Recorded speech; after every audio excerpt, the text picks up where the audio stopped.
If you expect that finding a short using a thermalcam will always look somewhere like this, then I have bad news for you. Hey, you're on the Forter channel. I fix graphics cards and other stuff too. Today I have a card from XFX on my bench. It's a Radeon 7600, and it seems it has a short on 12-volt power rail. The bad thing about AMD cards is that usually when the 12-volt power rail is shorted, the only option you have is to press F to pay respects.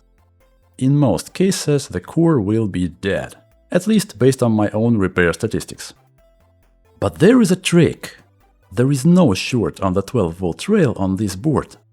It might sound weird considering the measurements, but soon you'll find out what I'm talking about. After a quick visual inspection of this card, I couldn't spot any obvious issues.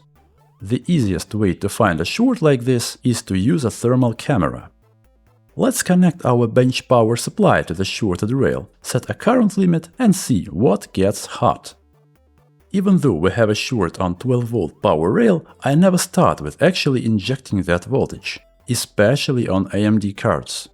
I usually start with 1 volt. You're probably wondering, why not 12?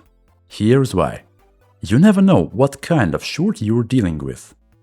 In this case, you can see that the only thing that gets warm when I inject power is core.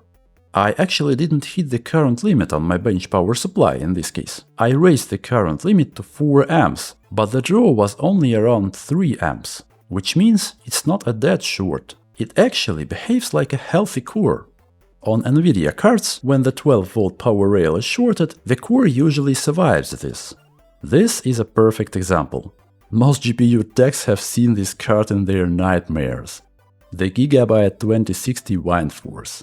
Never ever buy this piece of engineering. I'm pretty sure the core is still good on this 2060. By the way, I'll check it live on one of my upcoming streams.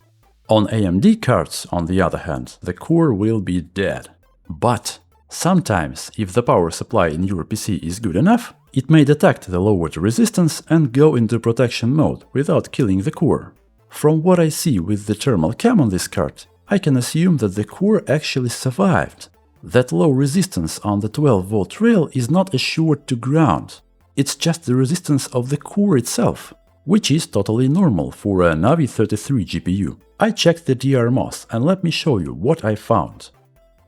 You probably didn't even notice that, right? Okay, let me show it again in fast motion. Do you see it now? The temperature difference is so tiny that I couldn't even measure it with the camera crosshair. So let's remove that DRMOS and see if the low resistance goes away. To cover the electrolytic caps, I use aluminum foil folded a few times, otherwise you may get some funny popcorn.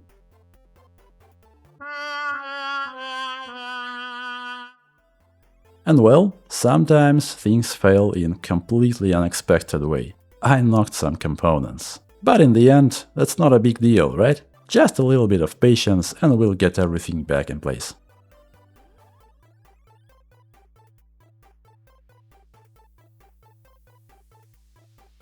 Finally, the board is ready for a new DRMOS.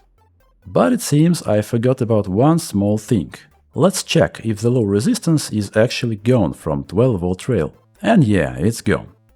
Let's also check the resistance on the core, 0.2 ohms, which we initially thought was a short. As I said, for a Navi 33 GPU, this resistance is totally fine. Let's also double check the DRMOS we just removed. As expected, the upper MOSFET is completely shorted. Anyway, I've checked the card without the DRMOS to confirm the core survived. Good, we have a picture. The core is alive.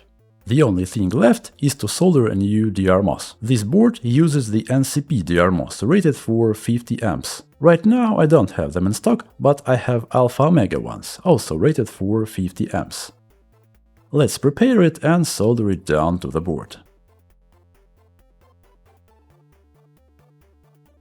It's a little bit off, but that's totally fine. And the card works as expected. When I run FurMark, the load is perfectly even across all phases. By the way, colleagues, I recently made a video about the interesting features of GDDR memory chips. Be sure to check it out, there's a lot of useful stuff there. And that's it for today, thanks for watching, don't forget to hit that like and subscribe.